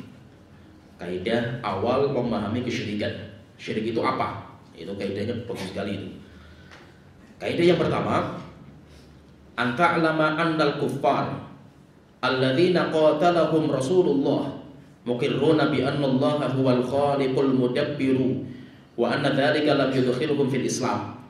Kaidah yang pertama, kamu harus ketahui bahwa orang-orang kafir yang diperangi sama Rasulullah, kafir Quraisy, diperangi sama Rasulullah dan mereka dijuluki orang kafir Quraisy. Julukan kafir diterapkan untuk mereka, bukan hanya itu, konsekuensinya. Mereka diperangi sama Rasulullah sampai akhirnya terjadi bunuh-bunuhan sama Rasulullah itu. Siapa mereka itu? Maka kaidahnya itu muqirruna bi annallaha huwal khaliqul mudabbir. Mereka pun para kafir itu masih meyakini Allah itu sang pencipta, Allah itu sang pemberi rizki, Allah itu sang pengatur alam semesta. Berarti bahwa mereka itu meyakini itu. Wa anna dzalika lam yudkhilhum fil Islam, tapi keyakinan Allah yang menciptakan saya, Allah yang mengatur saya, Allah yang memberikan rezeki kepada saya tidak memasukkan ke Islam keyakinan seperti itu. Wa dalilu qaulu ta'ala, dan dalilnya firman Allah Ta'ala, faman yarzuqukum minas sama'i wal ard. Kalau kamu bertanya sama Muhammad, sama mereka orang kafir Quraisy itu, siapa yang memberikan rezeki kepada kalian dari atas langit dan bumi? Amma yamliku sam'a wal absar, dan siapa yang menguasai pendengaran dan penglihatan? Wa may yukhrijul hayya minal mayyit, dan siapa zat yang mengeluarkan orang hidup dari yang mati? Wa yukhrijul mayyita minal hayy, dan mengeluarkan orang mati dari yang hidup. Wa may yudabbirul amr, dan siapa yang mengatur alam semesta ini? Fasayaquluna Allah, maka orang kafir Quraisy mengatakan Allah. Faqul afala tattaqun, kalau seperti ini kenapa kalian enggak bertakwa sama Allah ini? Ini paham ini, paham kaidah pertama bagus sekali ini. Jadi orang kafir Quraisy yang dijuluki sebagai Arab jahiliyah, jahiliyah itu bodoh, tolol mereka itu. Apakah mereka itu enggak kenal siapa Tuhan? Siapa Allah Ta'ala? Mereka sangat paham siapa Allah Ta'ala. Allah itu yang menciptakan mereka. Mereka tidak pernah meyakini berhala patung yang mereka sembah itu sebagai sang pencipta. Yakin patung itu batu, nggak bisa ngomong mereka itu. Jadi apa? Mereka yakin Allah itu sang Tuhan. Allah yang menciptakan, menghidupkan, memberikan rezeki, mengatur alam, mendatangkan musibah, mengangkat musibah, itu Allah Ta'ala itu. Tapi yang menjadi pertanyaan, kenapa kok mereka itu dianggap sebagai jahiliyah, bodoh mereka itu? Mereka tahu Allah itu yang menciptakan, menghidupkan, mematikan. Tapi kalau mau beribadah kepada zat yang gak bisa itu. Kalau mereka menyembah, malah menyembah kepada berhala, batu yang mereka bikin sendiri itu. Bodohnya mereka itu. Kenapa kok mereka gak beribadah sama Allah yang menciptakan mereka itu? Tapi kalau mau beribadah, malah mereka itu beribadahnya kepada pohon, kepada batu, kepada keris, kepada akik, yang mereka pun yakin itu gak memberikan manfaat sama sekali itu. Itu bodohnya mereka itu. Paham ya?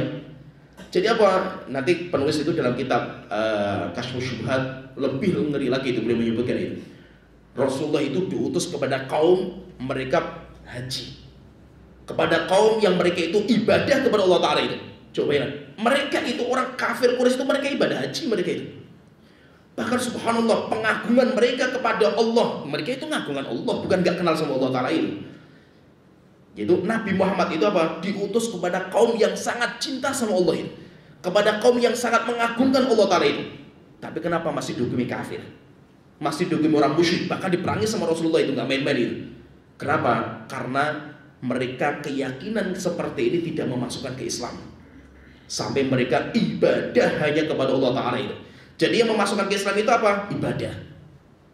Sedangkan keyakinan Allah yang menciptakan, Allah sebagai Tuhan saya, iblis pun meyakini seperti itu. Coba kalau kita lihat diskusinya iblis sama Allah Ta'ala itu. Apa kata iblis itu? Rabbi bima aghwaytani, Tuhanku, Tuhanku, karena engkau menyesatkan saya. Iblis tahu yang menyesatkan iblis itu Allah Ta'ala itu, sehingga dipanggil Tuhanku. Tetapi apa? Iblis kekal neraka jahanam itu. Demikian juga orang kafir Quraisy, mereka faham siapa Allah. Bahkan ketika Ka'bah itu roboh karena hujan deras di Mekah itu, roboh ketika Nabi Muhammad umur 35 tahun. Belum dia akan jadi Nabi itu. Setelah itu apa? Ketika roboh, dirobohkan semua bangunan atasnya. Setelah itu apa? Dibangun dari awal. Apa kata mereka orang kafir Quraisy itu? Karena ini bangunan paling suci, masjid rumah Allah, maka tidak boleh dengan harta haram. Sehingga untuk bangun itu kita kumpulkan harta yang paling bersih. Sedangkan hasil dari zina, mencuri nggak boleh. Akhirnya dikumpulkan harta sedikit. Maka akhirnya Ka'bah itu dibangun setengah. Hajar Ismail dikeluarkan. Kenapa? Karena mereka nggak punya harta banyak yang halal itu. Coba berarti mengagungkan Allah luar biasa mereka itu. Ketika zamannya Abrohah pengen menghancurkan Ka'bah itu, ya, sampai akhirnya apa? Abrohah tanya, mana kepala sukunya itu? Rupanya kakeknya Rasulullah kan itu, Abdul Muttalib kan. Akhirnya ditanya, mana apa pasukan kalian itu? Saya tunggu pasukan kalian itu. Kita akan menyerang tempat ibadah kalian itu. Ya kan kita nggak punya pasukan gitu. Akhirnya apa? Saking jengkelnya itu, ontanya Abdul Muttalib dirampas sama Abrohah itu. Supaya apa? Supaya marah. Ayo marah. Kok kita mau datang dari tempat jauh menghancurkan kota paling suci kalian? Kok diem-diem baik gitu masih? Nggak connect sama sekali. Jadi sampai jengkel juga Abrohah itu. Nggak disambut dengan pasukan. Ini nggak ada semua itu. Akhirnya ontanya Abdul Muttalib dirampas itu. Pokoknya datangkan pasukan. Kita pengen lihat pasukan kalian itu. Nah, berjalan waktu itu, orang-orang sudah pada lari, sudah pada menyingkir karena takutnya azab itu. Setelah itu Abdul Muttalib datang kepada Abrohah itu. Wahai Abrohah, mana unta saya itu? Onta yang dipikir itu, saya mau menjalankan Ka'bah, yang mau saya hancurkan, malah onta yang kamu pikir itu. Akhirnya kepada Abrohah itu, wahai Abdul Muttalib, wahai Abrohah, kalau onta itu milik saya itu, ana Rabbul Jamal, saya punya onta itu. Kalau Ka'bah bukan milik saya, ada Tuhan yang punya gitu. Nanti Allah yang menjaganya kan itu. Jangan bayangkan, Abdul Muttalib pun yakini seperti itu. Berarti apa? Berarti orang kafir Quraisy yang Rasulullah diutus ke sana itu bukan orang yang tolol, bodoh, nggak kenal Allah Ta'ala, bukan. Mereka sangat tahu siapa Allah Ta'ala itu. Tapi pertanyaan di sini, kenapa kok mereka masih dihukumi kafir sama Rasulullah dan diperangi sama Rasulullah ini? Karena keyakinan Allah sebagai Tuhan itu tidak memasukkan ke Islam. Nah, itu paham ini. Jadi tauhid itu, sebelum kita masuk ke situ, saya silakan sedikit. Tauhid itu nanti sama para ulama dibagi jadi 3. Ada namanya tauhid rububiyah, meyakini ketuhanan Allah. Allah itu sang Tuhan. Maksudnya apa? Kita meyakini Allah sebagai pencipta, Allah yang mengatur alam, Allah yang memberikan rezeki, Allah perbuatan Allah kepada kita lah gitu. Itu namanya sifat ketuhanan. Yang kedua, tauhid dibagi, yang kedua itu tauhid uluhiyah. Uluhiyah itu apa? Perbuatan kita kepada Allah. Kita sholat, kita puasa, kita bernadzar, kita menyembelih, kita serahkan kepada Allah Ta'ala saja itu. Itu namanya beribadah kepada Allah Ta'ala. Kemudian ketiga ada namanya tauhid asma dan sifat. Kita meyakini Allah itu punya nama dan sifat. Berarti intinya itu asma dan sifat gak kita bahas. Jadi ada tauhid rububiyah dan tauhid uluhiyah. Rububiyah itu berkaitan masalah ketuhanan, uluhiyah berkaitan masalah ibadah. Kalau kita pengen pecah lagi secara mudah itu, tauhid rububiyah itu apa? Perbuatan Allah kepada makhluk. Allah menciptakan makhluk, Allah memberikan kepada makhluk. Perbuatan Allah itu namanya sifat ketuhanan. Sedangkan uluhiyah itu perbuatan manusia kepada Allah Ta'ala. Kita sholat, kita bernazar, kita menyembelih, kita berdoa, kita serahkan kepada Allah, itu namanya sifat peribadatan. Tergambar, paham ya? Ini paham dulu ya. Yang memasukkan ke Islam itu bukan perbuatan Allah kepada kita, bukan. Tapi yang memasukkan kita ke surga itu perbuatan kita kepada Allah Ta'ala. Tergambar, paham ya? Paham ya ini? Yang memasukkan kita ke Islam itu bukan kita meyakini Allah sebagai Tuhan saya, bukan. Allah yang menciptakan saya, menghidupkan saya, meyakini Allah sebagai Tuhan, saya masih kafir saya itu. Sampai kapan? Sampai saya itu beribadah hanya kepada Allah Ta'ala. Gimana, tergambar, paham? Bisa dipahami ya? Oleh karena itu apa? Kalimat la ilaha illallah ini saya akan masuk ke sini. Karena ini nanti pembahasannya masuknya paling penting itu la ilaha illallah itu. La ilaha illallah sebagai kunci masuk surga itu. Dan awal orang masuk Islam itu la ilaha illallah itu. La ilaha illallah itu. La ilaha illallah itu apa itu? Kalau kita kan artinya kan tiada Tuhan selain Allah. Bahkan ada juga yang mengatakan tiada Tuhan, T-nya pertama besar, selain Tuhan, Tuhan lagi itu. Orang-orang liberal kayak tiada Tuhan kecuali Tuhan itu. Ngawur lagi mereka itu. Tiada Tuhan selain Allah. Tiada Tuhan. Ini yang bahaya. Jika seandainya la ilaha illallah itu artinya tiada Tuhan, iblis itu masuk Islam mereka itu. Kenapa? Karena iblis masih meyakini Allah sebagai Tuhannya. Sehingga iblis masih mengatakan Rabbi, Tuhanku. Orang-orang kafir Quraisy pun masih meyakini Allah sebagai Tuhan. Tapi mereka diperangi sama Rasulullah itu. Kenapa? Karena la ilaha illallah itu pembahasannya bukan masalah ketuhanan. La ilaha illallah itu pembahasannya masalah peribadatan. Sehingga kalau kita artikan misalnya tiada la ilaha illallah itu berarti artinya apa? Tiada sesembahan yang berhak disembah kecuali hanya Allah Ta'ala. Ya, tergambar, paham ya? Paham ya? Maka itu apa? Orang kafir Quraisy itu mereka meyakini ketuhanan Allah. Tapi mereka berbuat kesyirikan dalam uluhiyahnya Allah Ta'ala itu. Sehingga apa? Keyakinan Allah sebagai Tuhan gak memasukkan mereka ke Islam. Sampai mereka itu beribadah hanya kepada Allah Ta'ala. Paham ya? Jadi orang kafir Quraisy itu kalau mereka ditanya, siapa yang menciptakan kalian? Gak mungkin mereka mengatakan Lata Uzza. Paham mereka itu? Lata Uzza itu gak bisa apa-apa itu. Ya, jadi mereka itu meyakini Allah sebagai Tuhan, tetapi kalau beribadah malah bukan kepada Allah Ta'ala. Beribadahnya itu kepada berhala-berhala yang ada. Padahal berhala itu mungkin mereka bikin. Dan mereka meyakini berhala itu batu yang gak bisa memberikan manfaat dan manfaat. Ngomong saja gak bisa itu. Anehnya kok kenapa disembah itu? Orang punya keris, punya akib, punya cekelan misalkan itu. Disembah cekelannya itu. Coba perhatikan mereka itu. Kamu ngobrol sama cekelan kamu bisa gak itu? Gak bisa juga itu. Cekelannya gak bisa apa-apa itu. Kok bisa-bisanya disembah itu? Otaknya taruh di mana misalnya kan? Kalau bahasa kasarnya itu apa? Blow on sekali ya itu. Blow on sekali gitu. Kamu tahu Allah yang menciptakan, menghidupkan, memberikan rezeki, kok malah sholatnya kepada kuburan? Ya. Kuburan kamu sendiri yang bikin kan gitu. Bahkan orang Arab jahiliyah itu, mereka itu kalau mau ibadah itu korma disusun. Ya, kayak kita acara-acara itu disusun, sembah dulu. Setelah itu selesai sembah makan. Tuhannya dimakan sama mereka, luar biasa itu. Otaknya taruh di mana gitu maksudnya itu. Luar biasa. Jadi maksudnya itu syaitan itu merusak otak itu luar biasa ya. Jadi maksudnya itu apa? Kaidah yang pertama ini fahami. Kaidah yang pertama itu orang Arab Quraisy yang diperangi sama Rasulullah dan yang dihukumi kafir sama Rasulullah itu bukan berarti mereka nggak tahu siapa Tuhan mereka itu. Mereka faham sekali bahwa Tuhan mereka itu Allah Ta'ala. Mereka meyakini Allah sebagai Tuhan. Tiada Tuhan selain Allah, mereka meyakini itu. Tapi itu tidak dianggap muslim, masih kafir, bahkan diperangi sama Rasulullah itu. Sampai mereka meyakini kalau seandainya Allah sebagai Tuhan, berarti kita itu ibadah hanya kepada Allah. Tidak boleh kita itu ibadah kepada selain Allah Ta'ala.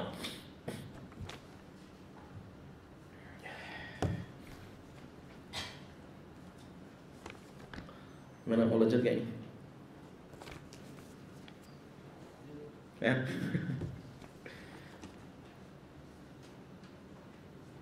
Nah, kita lanjut di sini nggak apa-apa. Nggak apa-apa, masih kuat loh.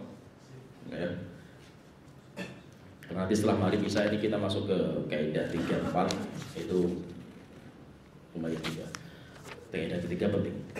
Dibaca Abid Wasil Bid. Saya baca aja langsung biar waktunya cepat. Al-qaidatu tsaniyatu, kaidah yang kedua. Fahami. Jadi kaidah yang pertama harus paham dulu ini. Karena kaidah 2, 3, 4 dibangun di atas kaidah pertama ini. Kaidah pertama itu pembuka kita dulu itu. Jadi kaidah pertama fahami bahwasanya orang kafir Quraisy yang dihukumi kafir sama Rasulullah itu, mereka meyakini Allah sebagai Tuhan mereka. Kenapa? Karena keyakinan Allah sebagai Tuhan tidak memasukkan ke Islam. Sampai mereka beribadah tunduk patuh hanya kepada Allah Ta'ala. Ya, paham ya? Kaidah pertama harus paham ini. Al-qaidatu tsaniyatu annahum yaqulun. Kalau ditanya ini cabang dari kaidah pertama. Kok bisa-bisanya mereka itu datang berhala, menyembah kepada berhala, kok nggak langsung sama Allah Ta'ala itu? Maka kita bahas ini.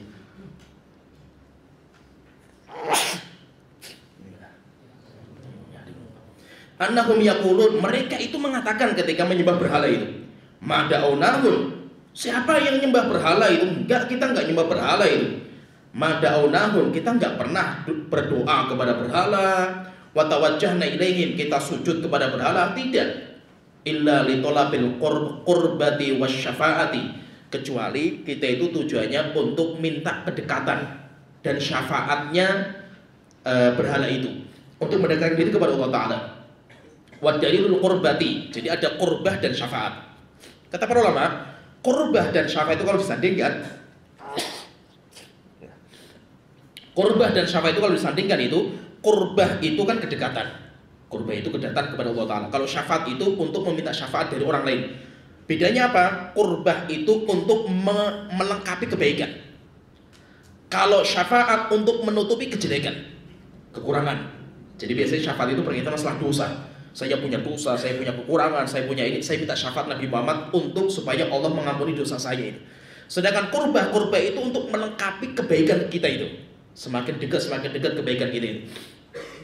Jadi qurbah itu untuk dinamakan dengan jalbil manafi, syafaat itu untuk daf'il mator, untuk menutupi dari murkanya Allah Ta'ala, itu namanya syafaat. Intinya itu, orang kafir itu ketika mereka datang kepada berhala, bukan berhala yang mereka tuju, tetapi mereka itu yang mereka tuju itu Allah Ta'ala, tapi lewat perantara. Maka nanti akan kita bahas perantara itu. Daliluhu, dan dalilnya firman Allah Ta'ala, alladzina takhadhu min dunillahi awliya, orang-orang yang menjadikan selain Allah sebagai wali-wali, sekutu-sekutu. Apa kata mereka? Mana buduhum illa liyuqarribuna ilallahi zulfa. Kita tidak menyembah sekutu itu kecuali tujuannya untuk mendekatkan diri kepada Allah dengan kedekatan yang sangat dekat. Innallaha yahkumu bainahum fima hum fihi yakhtalifun. Innallaha la yahdi man huwa kadzibun kafar. Wa dalilul syafaat, dalilnya syafaat itu Allah Ta'ala berfirman, wa ya'buduna min dunillahi ma la yadurruhum wa la yanfa'uhum. Mereka beribadah kepada zat-zat selain Allah yang tidak memberikan manfaat dan madarat. Wa yaquluna haula'i syufa'auna indallah, dan mereka mengatakan mereka itu kami jadikan sebagai pemberi syafaat kita. Ini paham ini cabang dari kaidah pertama dan penting sekali itu. Karena kesyirikan itu mulainya dari sini. Pahami ini. Orang ketika menyembah kepada berhala, jadi ada dua istilah, ada namanya sonam, kalau bahasa Arab itu namanya sonam, sonam itu patung. Kemudian yang kedua ada namanya wathan. Kalau wathan itu berhala. Pertanyaan, berhala itu apa? Berhala itu apa? Ada namanya patung dan berhala. Bedanya apa? Kalau patung itu dibikin sama orang, memang tujuannya untuk disembah itu, dipahat, batu dipahat. Tujuannya apa? Untuk diagungkan. Sehingga mereka bikin gambar-gambar tertentu dengan pahatan mereka. Itu namanya sonam. Sedangkan wathan, berhala-berhala itu apa? Benda-benda yang gak dibikin untuk sembah, tapi datang orang yang menyembahnya itu. Batu besar. Karena batunya besar, akhirnya datang orang sesajen itu. Pohon besar. Pohon kan gak dibikin sama kita itu. Tiba-tiba datang orang sesajen itu. Demikian juga kuburan, demikian juga keris, akik. Itu namanya apa itu? Namanya wathan, berhala. Kalau itu Nabi Muhammad itu apa? Doanya beliau sebelum meninggal dunia itu, Rabbi la taj'al qabri wathanan yu'bad, Tuhanku, jangan kau jadikan kuburan saya sebagai berhala. Kenapa bukan patung? Karena nggak dibikin untuk disembah kuburannya Rasulullah itu. Tiba-tiba datang orang yang menyembahnya itu, maka menjadikan perkara itu sebagai berhala. Jadi berhala itu nggak dibikin. Tapi tiba-tiba datang orang yang datang menyembahnya itu namanya berhala. Fahami ucapan saya itu. Secara otak normal itu, secara akal yang normal itu, nggak mungkin orang itu sujud kepada batu. Nggak mungkin orang itu mau sujud kepada pohon, nggak mungkin. Karena apa? Sujud itu kerendahan. Nggak mungkin kita itu merendahkan diri, menjadikan diri kita sebagai budaknya batu, budaknya pohon, budaknya keris, nggak mungkin itu. Pertanyaan, kenapa kok ada orang yang menyembah pohon dan batu? Fahami ini, kata Imam Muqayyim itu, beliau menyatakan, bukan batu yang mereka tuju, bukan pohon yang mereka tuju, bukan besi yang mereka tuju itu, tetapi mereka itu yang mereka tuju itu isinya, ya kan? Isinya itu, karena ada titisannya itu yang mereka tuju, bukan batunya yang zahir, bukan itu. Orang datang kepada kuburan, tiba-tiba sujud kepada kuburan itu, bukan kuburannya yang mereka agungkan, tapi isinya. Tergambar, paham ya? Ketika orang menyembah kepada Lata, Uzza, Manat, Hubal dan yang lainnya, bukan latanya, batunya, bukan, tetapi anggapan mereka rohnya orang soleh. Lata, Uzza dan Manat, kan Lata, Uzza, Manat kan roh orang soleh itu menitis dalam batu itu. Sehingga kalau kita sujud kepada batu itu, nanti sujudnya kita itu akan dibawa sama roh-roh orang soleh ini, dilaporkan kepada Allah Ta'ala. Paham ya? Itu anggapan mereka. Maka itu apa? Orang-orang kafir Quraisy, bukan mereka itu nggak tahu sama Allah Ta'ala, mereka itu pengen mendekatkan diri kepada Allah. Cuma caranya itu lewat perantara itu. Ya, kelirunya orang kafir Quraisy itu di situ itu. Bukan mereka itu orang ateis, bukan mereka itu orang nggak cinta sama Allah, bukan. Mereka itu pengen mendekatkan diri kepada Allah, tapi mereka itu lewat perantara. Siapa perantaranya itu? Orang-orang soleh yang sudah meninggal dunia. Ini kalau orang kafir Quraisy seperti ini.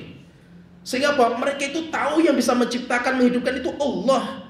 Dan tujuan mereka ibadah itu untuk mendekatkan diri kepada Allah Ta'ala. Tujuan mereka seperti itu. Tapi kenapa harus lewat berhala? Berhala itu kan orang soleh itu. Rohnya masih hidup mereka itu.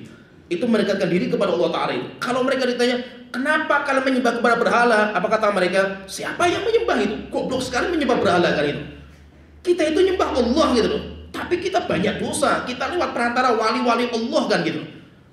Nah, akhirnya apa? Mereka nanti memperkiaskan Allah dengan raja.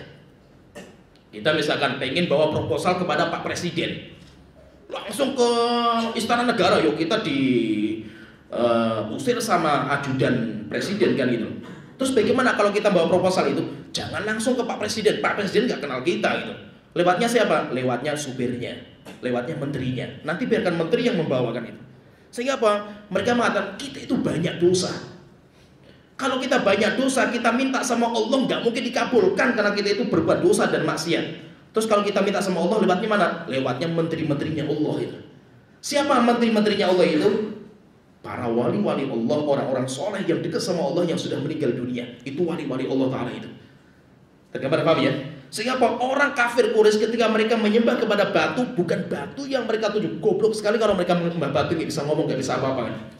Tapi mereka meyakini ada titisan. Ada titisannya, ada isinya itu batu itu ada isinya itu. Nah, isinya itu yang mereka harapkan bisa mengantarkan kepada Allah Ta'ala.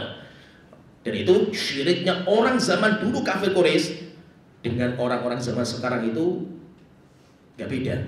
Berarti apa gak beda itu? Ya sama saja gitu, gak ada bedanya itu. Ada orang ngomong ya termasuk tokoh juga di Surabaya itu. Kalau kalian, jadi ada tokoh ngisi kajian tanya sama jamaah itu. Kalau kalian berbuat dosa kemudian mau bertobat, pertanyaan, lebih bagus sholawat atau istighfar? Otomatis jamaah mengatakan istighfar, Pak Kiai gitu. Istighfar itu kamu siapa gitu? Kamu banyak dosa, Allah nggak kenal kamu. Kenal pun Allah nggak sudi dengan dosa-dosa kamu itu. Kamu kan minta sama Pak Presiden langsung, yuk kamu diusir sama ajudan itu. Terus apa yang terbaik itu? Memperbanyak sholawat. Stempel itu. Nah, Nabi Muhammad tolong dikirimkan kepada Allah Ta'ala itu. Nah, nanti Nabi Muhammad yang bawa proposal kepada Allah Ta'ala itu. Kalau yang bawa Nabi Muhammad cepat sekali dikabulkan kan itu. Sama nggak dengan mereka kafir persis, nggak ada bedanya itu. Coba orang datang kepada kuburan itu, sujud kepada kuburan dan yang lainnya itu. Nanti macam-macam metode mereka minta itu. Sampai ada kuburan, ada tulisan di atasnya ud'uni astajib lakum gitu. Subhanallah. Dan masa itu apa ke bawah itu, masa tulisannya itu ada anak panah ke bawah. Masya Allah, naudzubillah kan gitu. Sampai kuburannya Imam Syafi'i itu banyak sekali kertas-kertas itu. Apa isinya itu? Pak Imam Syafi'i, saya butuh anak itu. Dan yang lainnya macam-macam. Masya Allah, tulisan permintaan kepada kuburan luar biasa itu. Kalau mereka ditanya itu, kok kalian nyembah kepada kuburan itu syirik itu? Marah mereka itu. Siapa yang berbuat kesyirikan? Kita nggak berbuat kesyirikan kita itu. Ya kan? Paham? Kata mereka itu. Lah, ini kan orang soleh itu. Itu kan dekat wali-wali Allah gitu. Kan saya itu kan minta bantuan mereka supaya mereka itu menyampaikan permintaan kita kepada Allah Ta'ala itu. Gak ada bedanya dengan kafir Quraisy. Oleh itu orang-orang kafir Quraisy itu mereka menjadikan berhala-berhala sebagai sesembahan itu bukan berhala yang mereka tuju, bukan. Mereka faham berhala itu gak memberikan manfaat dan madarat, Allah yang memberikan manfaat dan madarat itu. Tapi kenapa mereka itu menuju kepada berhala? Karena mereka itu ingin menjadikan berhala itu sebagai perantara untuk mendekatkan diri kepada Allah Ta'ala dan dijadikan sebagai syafaatnya mereka. Faham ya tergambar ya? Oleh itu apa? Orang-orang kafir Quraisy faham sekali siapa Allah Ta'ala itu. Cuma kelirunya, bedanya sama Nabi Muhammad. Kalau Nabi Muhammad langsung minta kepada Allah Ta'ala, ibadah langsung diserahkan kepada Allah Ta'ala. Kalau orang kafir Quraisy mintanya dilewatkan lewat menterinya Allah Ta'ala itu. Mintanya itu lewat ajudannya Allah Ta'ala itu. Sehingga apa? Dinamakan sama Nabi Muhammad sebagai orang kafir musyrik mereka itu. Gara-gara masalah ini. Gara-gara masalah ini, orang kafir Quraisy dihukumi sama Nabi Muhammad sebagai orang kafir musyrik, bahkan halal darah mereka. Bahkan Rasulullah memerangi mereka. Terjadi peperangan yang ada itu. Padahal apa? Mereka tahu siapa Allah Ta'ala. Mereka pengen menuju kepada Allah Ta'ala itu. Bahkan nanti di kaidah yang keempat itu, bahkan mereka itu kalau sudah genting, patungnya dibuang sama mereka itu. Kenapa? Tahu yang bisa menyelamatkan hanya Allah mereka itu. Itu kondisinya orang kafir Quraisy itu. Tapi tetap mereka itu dihukumi kafir sama Nabi Muhammad dan diperangi sama Rasulullah SAW. Dan insya Allah selanjutnya kita akan masuk ke pembahasan syafaat. Ada namanya nanti syafaat, ada namanya nanti itu tawasul, ada namanya wasilah. Nah, itu nanti kita bahas. Ya. Tawasulan, tawasulan itu apa itu? Nah, nanti kita bahas itu. Nah, bahayanya itu nanti kita di situ. Ya, sampai di sini istirahat dulu 10 menit. Nanti insya Allah hari kita lanjut. Insya Allah kita selesaikan. Karena ini kaidahnya itu hanya bercabang saja itu. Kalau kita paham kaidah yang pertama, memahami kaidah kedua lebih mudah. Kalau pertama kedua mudah, ketiga lebih mudah itu. Apalagi nanti kaidah yang keempat. Karena kaidah yang keempat itu intinya. Nah, intinya kalau paham seperti itu berarti apa? Kesyirikan umat zaman sekarang itu lebih parah daripada umat zaman dahulu. Nah, itu nanti intinya itu. Setelah kaidah 2 dan ketiga, kamu sekarang harus mengakui ini. Kesyirikan kalian itu lebih parah daripada Arab jahiliyah itu. Nanti baru ngaku itu setelah paham kaidah 1, 2, 3 ini. Ya, sampai di sini pembahasan kita. Wa alhamdulillah. Alhamdulillah. Sallallahu alaihi wa sallam.